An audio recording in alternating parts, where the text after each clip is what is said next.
नमस्कार। Unacademy IAS में आप सभी का स्वागत है। और डेली करंट अफेयर्स के आज के इस सेशन में हम एक बहुत ही इंपॉर्टेंट टॉपिक पर डिस्कशन करने वाले हैं।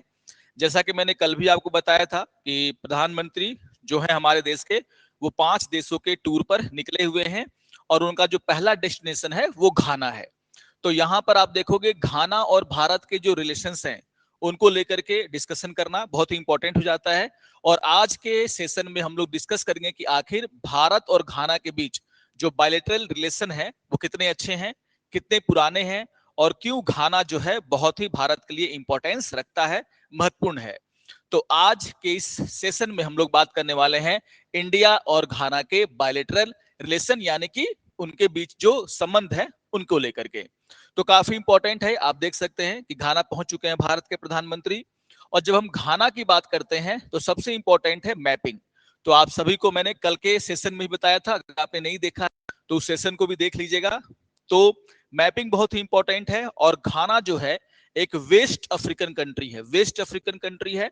और मैंने आपको पहले ही बता रखा है कि घाना जो है वेस्ट अफ्रीका का सबसे तेजी से बढ़ने वाला क्या है, उसकी इकोनॉमी जो है बहुत ही तेजी से आगे बढ़ रही है, फास्टेस्ट ग्रोइंग इकोनॉमी है वेस्ट अफ्रीका में। तो प्लेसेस से न्यूज में भी ये न्यूज काफी इंपॉर्टेंट हो जाता है। आपको ध्यान में रखना है कि घाना का लोकेशन जो है वो कहां पर है। इसके अलावा आपको ध्यान में रखना है कि जो भारत के प्रधानमंत्री का ये जो टूर है, घाना का टूर, कम से कम आप देखोगे कि वेस्ट अफ्रीकन नेशंस में जो सबसे इंपॉर्टेंट नेशन है घाना, उसके साथ जो हमारे बहुत ही पुराने जो संबंध है, जो ओल्ड टाइज हैं, उनको एक बार फिर से क्या करेगा, मजबूत करेगा। इसको लेकर के पूरा का पूरा हम लोग आगे भी डिस्कशन करेंगे, लेकिन आपको ये ध्यान में रखना है। तो मैपिंग आपको ध्यान में रखनी है, घाना कहां पर स्थित है। इसके अलावा आप देखोगे कि ये जो 2 डेज का विजिट है घाना का, उसमें आप देखोगे प्रधानमंत्री मोदी जो है वहां के जो प्रेसिडेंट हैं उनके साथ मिलने वाले हैं, है ना, जॉन दरमानी महामा। तो आप देखोगे कि उनसे उनकी मुलाकात होगी। इसके अलावा जो घाना का पार्लियामेंट है उसको भी आप देखोगे कि वो क्या करेंगे, उस वहां भी जाएंगे, वहां भी उनका स्पीच है। इसके अलावा आप देखोगे बहुत सारे जो एग्रीमेंट है वो भारत और घाना के बीच में साइन होने वाले हैं, जो डिफरेंट डिफरेंट सेक्टर से बिलोंग करते हैं। जैसे आप देखोगे कि हेल्थ, एग्रीकल्चर, डिजिटल इंफ्रास्ट्रक्चर और डिफेंस को लेकर के बहुत इंपॉर्टेंट है, डिफेंस को लेकर के भी कई मामलों में आप देखोगे समझौते यहां पर किए जाएंगे। तो इन सभी मुद्दों पर हम लोग आने वाले अभी सेशन में डिस्कशन करेंगे। लेकिन डिस्कशन करने से पहले एक बहुत ही इंपॉर्टेंट सूचना है जो आपके लिए काफी इंपॉर्टेंट है। अगर आप यूपीएससी की तैयारी कर रहे हैं और आप हमारा पटना सेंटर को ज्वाइन करना चाहते हैं अनअकैडमी का, तो 7 जुलाई से नया बैच शुरू हो रहा है जिसको आप ज्वाइन कर सकते हैं। और ज्वाइन करने पर इस बैच को आपको फीस में 35% का ऑफ दिया जाएगा। तो अनअकैडमी का पटना ऑफलाइन सेंटर, और वहां पर 7 जुलाई से यूपीएससी के नए बैच को आप ज्वाइन कर सकते हैं। इस न्यूज को आपको ध्यान में रखना है। इसके अलावा आपको यह भी ध्यान में रखना है कि अनअकैडमी का जो हमारा वेबसाइट है वो आप सभी के लिए कुछ बहुत ही इंपॉर्टेंट चीजें लेकर के आता है। बस आपको विजिट करना है अनअकैडमी के वेबसाइट पर। जो मंथली मैगजीन हमारा आता है हिंदी और इंग्लिश में, वो यहाँ पर अवेलेबल है, आप उसका लाभ उठा सकते हैं। पीवाईक्यू, जो प्रीवियस ईयर के जो पीवाईक्यू हैं उसके पीडीएफ भी यहाँ पर अवेलेबल हैं। एनसीईआरटी के नोट्स भी यहाँ पर अवेलेबल हैं और आप इन सभी का लाभ उठा सकते हैं। तो इस न्यूज को भी आपको ध्यान में रखना है। आप हमारा बस वेबसाइट विजिट कीजिए और इस सारे जो फीचर्स है उसका लाभ उठाइए। इसके अलावा एक और सूचना है जो काफी इंपॉर्टेंट है। अगर आप 2026 में यूपीएससी का एग्जाम देने वाले हैं तो उसको ध्यान में रख करके प्री और मेंस का जो टेस्ट सीरीज है वो भी शुरू किया जा चुका है। तो चाहे वो इंग्लिश में हो चाहे वो हिंदी में हो, दोनों में आप देखोगे कि जो टेस्ट सीरीज है वो शुरू किए जा चुके हैं। आप इसको ज्वाइन करके नेक्स्ट ईयर में जो आपका अटेम्प्ट है उसको और मजबूत बना सकते हो। तो ये 3 ऐसी इंफॉर्मेशन है जो आप सभी के लिए काफी इंपॉर्टेंट है। आगे बढ़ते हैं अपने टॉपिक पर। तो जैसा कि मैंने कहा कि इंडिया और घाना का बीच में जो रिलेशन है वो काफी इंपॉर्टेंट है। और अगर हम इंडिया और घाना के हिस्टोरिकल कनेक्शन की बात करें तो ये जानना आपके लिए बहुत ही इंपॉर्टेंट है कि क्यों घाना हमारे लिए जो है काफी इंपॉर्टेंस रखता है। अगर हम बात करें इंडिया और घाना की तो आपको ध्यान में रखना है कि आजादी के बाद ही, है ना, आजादी के बाद ही आप देखोगे हमने घाना के साथ जो अपने राजनयिक संबंध हैं, डिप्लोमेटिक टाइज हैं, उसको जो है एस्टेब्लिश कर लिया था। जैसे आप यहाँ पर देखोगे कि 1953 में ही 1953 में ही, जब घाना आजाद भी नहीं हुआ था, तब आप देखोगे कि भारत ने जो है अपना जो रिप्रेजेंटेटिव ऑफिस है, याद रखिएगा, India open a representative office in Accra in 1953। तो अकारा में आप देखोगे हमने 1953 में जो क्या किया था, अपना रिप्रेजेंटेटिव ऑफिस खोला था। घाना की आजादी होती है 1957 में, याद रखिएगा, है ना, formalizing full diplomatic relation in 1957, the same year Ghana gain independence.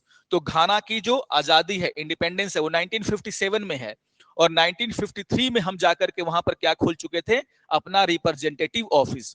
और जैसे ही घाना इंडिपेंडेंट आजादी होती है, वैसे ही हमारा जो है फुल डिप्लोमेटिक टाइज किसके साथ बन जाता है, घाना के साथ। तो जो हमारे राजनयिक संबंध है घाना के साथ, वो काफी पुराने हैं। 1953 में आप देखोगे सबसे पहली बार हमने वहां पर रिप्रेजेंटेटिव ऑफिस खोला, और घाना की आजादी के बाद 1957 में हमने इसे जो है फुल राजनयिक संबंध यानी कि फुल डिप्लोमेटिक टाइज में क्या कर दिया, कन्वर्ट कर दिया। तो ये बातें बहुत ही इंपॉर्टेंट है, जिसको कि आपको ध्यान में रखना है एग्जाम पॉइंट ऑफ व्यू से भी, ठीक है। तो हमारे जो राजनयिक संबंध है वो काफी पुराने हैं।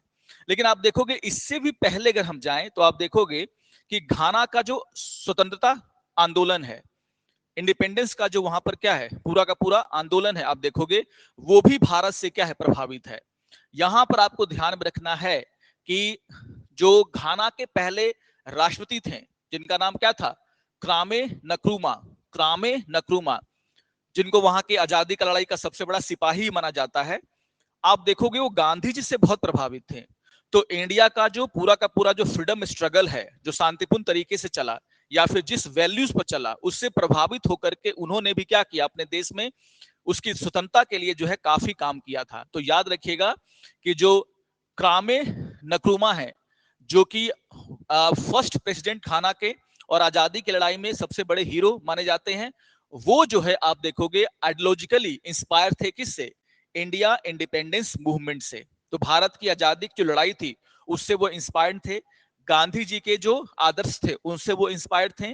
और आपको ये भी ध्यान में रखना है कि गांधी जी को नक्रूमा के द्वारा क्या कहा गया था, a universal symbol of freedom, a universal symbol of freedom, यानी कि स्वतंत्रता का सार्वभौमिक प्रतीक। तो पूरी दुनिया में जो है आप देखोगे, चाहे अफ्रीका में आप देखोगे, जो स्वतंत्रता आंदोलन चला ब्रिटिश एम्पायर के खिलाफ, कहीं ना कहीं भारत का जो इंडिपेंडेंस, जो पूरा का पूरा मूवमेंट है, उससे काफी प्रभावित था। और घाना में भी जो वहां पर आजादी की लड़ाई चली है, वो भारत का जो इंडिपेंडेंस स्ट्रगल है उससे क्या है, प्रभावित था, गांधी जी के विचारों से वो प्रभावित थे। और इसीलिए मैंने क्या कहा कि उन्होंने गांधी जी को क्या कहा था, यूनिवर्सल यूथ ऑफ फ्रीडम, यानी कि स्वतंत्रता का सार्वभौमिक प्रतीक। तो आप देखोगे उससे पहले भी अगर हम जाएं तो घाना का वैचारिक रूप से अगर देखा जाए तो भारत के साथ उसकी निकटता आपको देखने को मिलती है। ये बहुत सारे इंपॉर्टेंट फैक्ट्स हैं जो मैं आपको आज बता रहा हूं और आपको ध्यान में भी रखना है, ठीक है। तो अगर हम हिस्टोरिकल रिलेशनशिप की बात करें, रिलेशंस की बात करें, तो आपको ये सारी बातें ध्यान में रखनी है।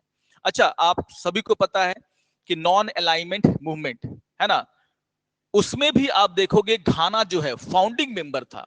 यानी कि भारत, आप देख सकते हो यहां पर जो घाना के राष्ट्रपति हैं, और जो भारत के प्रधानमंत्री जवाहरलाल नेहरू की ये पिक मैंने आपको डाल दी है, ये उसी समय की पिक है जब भारत और घाना और बाकी मिस्र के देशों के द्वारा नॉन अलाइनमेंट मूवमेंट जो है क्या किया जा रहा था, उसको बनाया जा रहा था।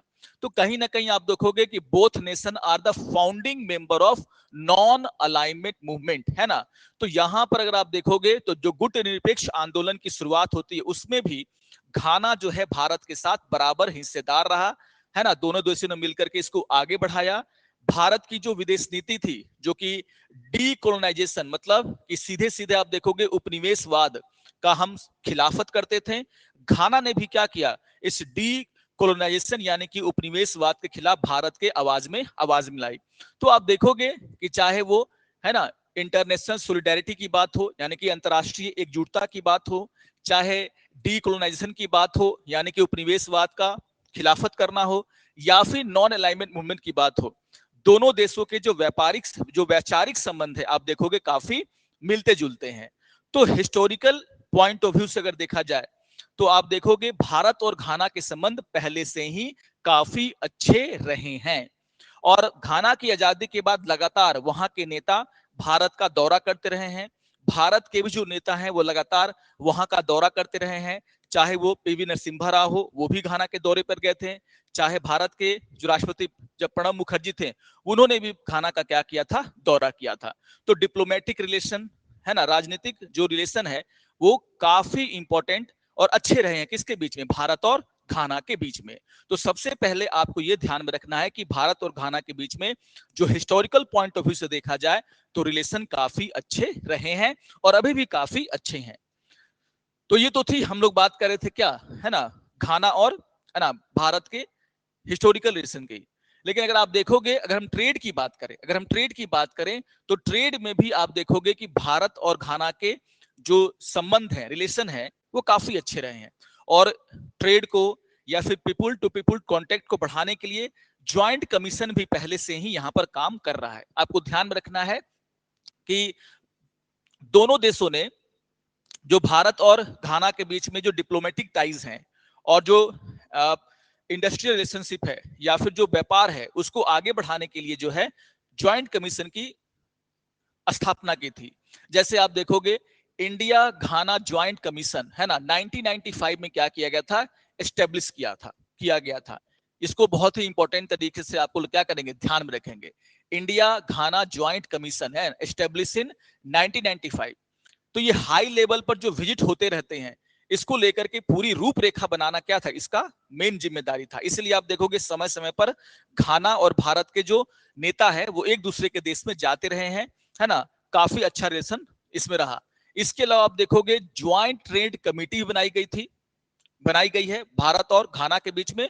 क्या मैंने बोला, ज्वाइंट ट्रेड कमेटी, जो कि क्या करता है, भारत और घाना के बीच में जो ट्रेड है, व्यापार है और जो इन्वेस्टमेंट है उसको बढ़ाने के लिए नीतियां बनाता है। उसको बढ़ाने के लिए क्या बनाता है, नीतियां। तो आप देख सकते हो कि इंडिया घाना ज्वाइंट कमीशन बनाया गया ताकि जो डिप्लोमेटिक रिलेशन है वो आगे बढ़ाए जा सके। यहां पर ज्वाइंट ट्रेड कमेटी बनाई गई इंडिया और घाना के बीच में ताकि ट्रेड और इन्वेस्टमेंट को क्या किया जा सके, इंप्रूव किया जा सके। इसीलिए आज आप देखोगे कि भारत और घाना के बीच में जो संबंध है वो काफी अच्छे हैं। तो ये सारी जो बातें हैं आपको मैंने बता दी हैं, पीडीएफ आपके वीडियो के डिस्क्रिप्शन लिंक पर रहेगा, आप इसको क्या कर लेंगे, डाउनलोड कर लेंगे। इसके अलावा अगर आप देखोगे तो अगर हम बात करते हैं भारत और घाना के इकोनॉमिक रिलेशन की पार्टिकुलरली, तो आप क्या देख रहे हो कि अगर हम भारत और घाना के बीच में ट्रेड की बात करें तो इंडिया और घाना का जो ट्रेड है ना, बायलैटरल ट्रेड है, अगर आप देखोगे तो यूएसडी 3 बिलियन 2023-24 में, बहुत इंपॉर्टेंट डेटा है। देखिए यही सब न्यूज जो है ना आपके करंट अफेयर्स के क्वेश्चन बन करके आपके सामने आ जाते हैं। तो 2023-24 में, फाइनेंशियल ईयर 2023-24 में भारत और घाना के बीच में आप देखोगे अप्रोक्सीमेटली 3 बिलियन यूएस डॉलर का क्या हुआ, बायलैटरल ट्रेड हुआ। ये काफी इंपॉर्टेंट बात है। भारत इंपोर्ट क्या करता है घाना से, मैंने कल वाले सेशन में भी आपको बताया था, आज वाले सेशन में भी बता दे रहा हूं कि भारत जो है घाना से गोल्ड का इंपोर्ट करता है। 70% जो वहां से इंपोर्ट होता है वो किसका होता है, गोल्ड का होता है। इसके अलावा आप देखोगे कोका है, वो भी हम लोग क्या करते हैं, घाना से काफी मात्रा में क्या करते हैं, इंपोर्ट करते हैं। भारत क्या एक्सपोर्ट करता है घाना को, ये भी आपको यहां पर मैं दिखा देता हूं। अगर हम भारतीय एक्सपोर्ट की बात करें तो भारत जो है घाना को फार्मास्यूटिकल यानी कि दवाइयों का, इलेक्ट्रिकल गुड्स का एक्सपोर्ट करता है। आप देखोगे मशीनरीज जो है वो घाना को हम बेचते हैं, एक्सपोर्ट करते हैं। ऑटोमोबाइल्स है ना, ये सारी चीजें प्रमुखता से भारत जो है किसको एक्सपोर्ट करता है, तो घाना को एक्सपोर्ट करता है। तो यहां से क्वेश्चन बनने के पूरे पूरे चांसेस रहते हैं कि भारत और घाना के बीच में इकोनॉमिक टाइज जो है वो कैसा है। तो मैंने आपको ये भी बता दिया है कि हमारे दोनों के बीच में जो है इंपोर्ट और एक्सपोर्ट में क्या चीजें हम घाना से मंगाते हैं और क्या चीजें हम घाना को क्या करते हैं, एक्सपोर्ट करते हैं। लेकिन सबसे इंपॉर्टेंट बात है ना, इन्वेस्टमेंट की अगर हम बात करें तो आप देखोगे कि भारत की बहुत सारी जो सरकारी और प्राइवेट कंपनियां हैं वो घाना के विकास में उसकी साथी बनी है। आप देखोगे अगर हम इन्वेस्टमेंट की बात करें तो इंडिया जो है टॉप इन्वेस्टर है किसमें, घाना में। और अभी तक आप देखोगे कम से कम 1.2 बिलियन है ना, 1.2 बिलियन बिलियन डॉलर का जो इन्वेस्टमेंट है वो भारत ने जो है घाना में कर चुका है भारत। तो भारत की जो प्राइवेट कंपनियां हैं, चाहे वो मैन्युफैक्चरिंग की से जुड़ी हुई कंपनियां हो या फिर भारत की जो गवर्नमेंट की कंपनियां हैं, उन्होंने अगर दोनों को मिला करके देखा जाए तो 1.2 बिलियन से ज्यादा का क्या किया है, इन्वेस्टमेंट किया है घाना में। और ये इन्वेस्टमेंट डाइवर्स सेक्टर में है, अलग अलग सेक्टर्स में है। जैसे क्या कहा जा रहा है कि एग्रो प्रोसेसिंग यानी कि एग्रीकल्चर के क्षेत्र में हमने यहाँ पर इन्वेस्टमेंट किया है। माइनिंग के क्षेत्र में आप देखोगे भारतीय कंपनी यहाँ पर काम कर रही हैं। मैन्युफैक्चरिंग के क्षेत्र में यहाँ पर इन्वेस्टमेंट किया गया है। कंस्ट्रक्शन, आईसीटी है ना, इंफॉर्मेशन एंड कम्युनिकेशन टेक्नोलॉजी में भी आप देखोगे कि भारत की प्राइवेट कंपनियों और सरकारी कंपनियों ने घाना में क्या किया है, इन्वेस्टमेंट किया है। तो ये बहुत ही इंपॉर्टेंट हो जाता है कि हमारा ट्रेड तो आगे बढ़ ही रहा है, इसके अलावा भारत अच्छा खासा इन्वेस्टमेंट कहां करता है, घाना में करता है। घाना में इन्वेस्टमेंट ही नहीं, आप देखोगे कि यहां पर क्या कहा जा रहा है कि पब्लिक और प्राइवेट बोथ सेक्टर्स ने घाना में जो है इन्वेस्टमेंट किया है, और घाना का जो इकोनॉमिक ग्रोथ है उसके वो क्या बने हैं, साथी बने हैं। इसके अलावा देखिए भारत ने घाना के विकास के लिए बहुत काम किया। जैसे हम इन्वेस्टमेंट तो कर ही रहे हैं, लेकिन आप देखोगे घाना के विकास के लिए जो क्रेडिट है, यानी कि जो उधारी की बात होती है, उधार देना, कर्ज देना, वो भी हम घाना को क्या करते हैं, देते हैं। जैसे आप देखोगे लगभग लगभग 450 मिलियन यूएसडी यानी कि डॉलर का जो है लोन जो है, क्रेडिट जो है, भारत ने घाना को दिया है बहुत ही आसान किस्तों में, जिससे कि घाना क्या कर सकता है, जो उसके मेजर प्रोजेक्ट्स हैं, डेवलपमेंट के जो मेजर प्रोजेक्ट्स हैं, उसमें पैसे की कमी ना हो। तो एक तो भारतीय कंपनियां वहां पर इन्वेस्टमेंट भी कर रही हैं, और भारत की सरकार के द्वारा जो मेजर प्रोजेक्ट्स हैं घाना सरकार के, उसमें फंडिंग की कमी ना हो, इसके लिए क्या करती है, उसको क्रेडिट भी ग्रांट करती है। तो भारत और घाना के रिलेशन आपको इससे साफ साफ समझ में आ रहे होंगे। जैसे यहां पर क्या कहा जा रहा है कि ये जो क्रेडिट उधार दिया गया है, उससे घाना के जो बड़े बड़े प्रोजेक्ट हैं, जैसे घाना का जो एक प्रोजेक्ट है रूरल इलेक्ट्रिफिकेशन का, मतलब वहां के गांव में क्या करना, बिजली को पहुंचाने का काम, हॉस्पिटल्स में बिजली को पहुंचाने का काम। तो भारत के द्वारा जो लोन दिया गया है, उससे वहां पर सरकार क्या कर रही है, घाना की सरकार क्या कर रही है, अपने रूरल एरिया में इलेक्ट्रिफिकेशन के जो प्रोजेक्ट है उसको पूरा कर रही है। आप देखोगे शुगर प्रोसेसिंग प्लांट्स वहां पर बनाए जा रहे हैं सरकार के द्वारा, घाना की सरकार के द्वारा, वहां पर भारतीय पैसा लग रहा है। फिश प्रोसेसिंग यूनिट्स वहां पर बनाए जा रहे हैं, उसमें आप देखोगे भारत द्वारा जो लोन का पैसा है उसको घाना की सरकार क्या करती है, यूज करती है। तो उनके ओवरऑल डेवलपमेंट में अगर हम देखें तो भारत का क्या है, बहुत बड़ा योगदान है, बहुत बड़ा हाथ है। और इसलिए कहीं ना कहीं आप देखोगे घाना के द्वारा बहुत ही जोरदार स्वागत किया गया, किसका, भारतीय प्रधानमंत्री का, क्योंकि हमने उनके रियल प्रोग्रेस में क्या किया है, मदद की है। इसके अलावा आप देखोगे क्या कहा जा रहा है कि घाना में आप बहुत इंपॉर्टेंट है ना, जिस आप देखोगे वहां के जो प्रेसिडेंट है ना, जहां पर रहते हैं, है ना, जहां पे रहते हैं, जो उनका सरकारी निवास है जिसको बोलते हैं जुबली हाउस, है ना, जुबली हाउस, उसका निर्माण भी आप देखोगे भारत ने ही वहां पर किया है। तो इंडिया के असिस्टेंस से आप देखोगे, सपोर्ट से, जो जुबली हाउस है, जो कि क्या है, official residence and office of क्या है, वहां के प्रेसिडेंट का, उसको बनाया गया है ना। शुगर फैक्ट्री वहां पर बनाएगी कोमेंडा में, ठीक है ना। या फिर आप देखोगे अल्माइना में फिश प्रोसेसिंग फैसिलिटी का निर्माण भारत के द्वारा वहां पर किया गया। वहां पर एक रेलवे प्रोजेक्ट है, उसको भारत क्या कर रहा है, फंडिंग कर रहा है। ये सारे नाम आपको ध्यान में रखने हैं। क्या बोला जा रहा है, टेमा मकापा म पाकाडान रेलवे, ठीक है ना। तो कभी भी आपसे एग्जाम में पूछा जाएगा ये है कहां, है ना, तो घाना में है। और इसकी फंडिंग कौन कर रहा है, खुद भारत की सरकार।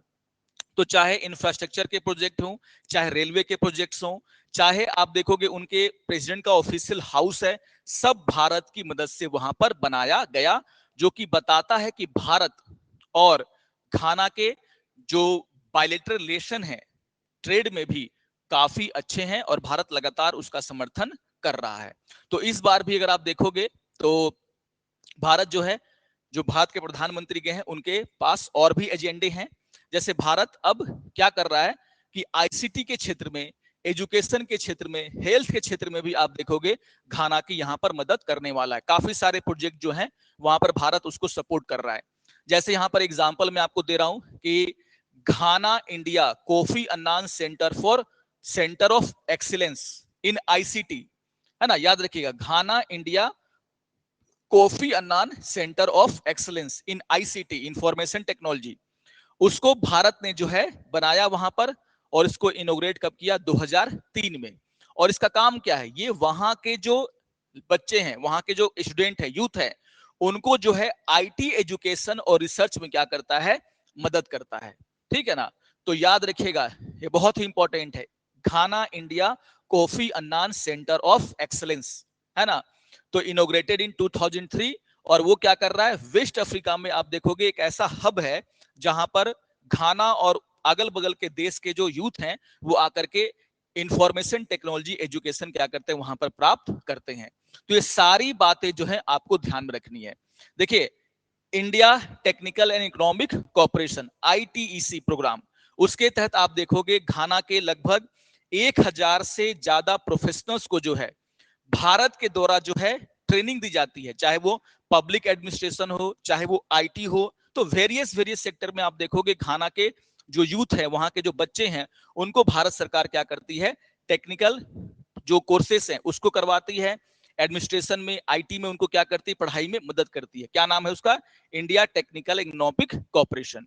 तो ये सारी बातें आपको ध्यान में रखनी है, नोट्स में दिया हुआ है, पीडीएफ को जरूर डाउनलोड कर लीजिएगा, काफी इंपॉर्टेंट है ये, जिससे कि आपको समझ में आएगा कि भारत और घाना के बीच में जो रिलेशन है वो कितने अच्छे हैं और क्यों इंपॉर्टेंस रखते हैं। तो यहां पर मैंने तो बता ही दिया था कल के वाले क्लास में कि घाना जो है ग्लोबल साउथ का एक बहुत ही इंपॉर्टेंट कंट्री है, और भारत चाहता है कि ग्लोबल साउथ के देशों का लीडर जो है वो कम से कम प्रभाव जो है उसका बड़ा बना रहे, कम से कम चाइना को जो है यहाँ पर वो आगे बढ़ने नहीं देना चाहता। तो हम काफी तरीके से जो है घाना जैसे देशों की क्या कर रहे हैं, मदद कर रहे हैं। और देखिए, करंट अफेयर्स में जो भी प्रधानमंत्री के टूर होते हैं वहां से क्वेश्चन पूछा जाता है। तो मैंने आपको क्लियर कर दिया है, डिटेल में पढ़ा दिया है कि भारत और घाना के संबंध कैसे हैं, उसको आपको ध्यान से रिवाइज कर लेना है। तो आशा करता हूं कि आप सभी को आज का यह सेशन पसंद आया होगा। अगर अच्छा लगे तो जरूर आप इसको लाइक करेंगे, अपने कमेंट हमें देंगे। तो मिलते हैं नेक्स्ट सेशन में इसी तरह के इंपॉर्टेंट टॉपिक पर डिस्कशन के साथ। तब तक के लिए नमस्कार और धन्यवाद।